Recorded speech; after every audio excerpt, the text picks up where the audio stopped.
এক গরম দিনে এক পিপাসার্থ কাক সর্বত্র পানি খুঁজে বেড়াল, কিন্তু কোথাও পানি পেল না।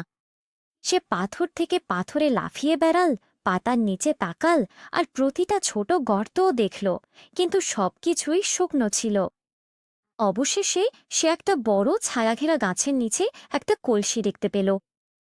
সে ভেতরে উঁকি দিল আর দেখল একেবারে তলানিতে সামান্য একটু পানি আছে, কিন্তু পানিটা এতটাই নিচে ছিল যে তার ঠোঁট পৌঁছাতে পারছিল না।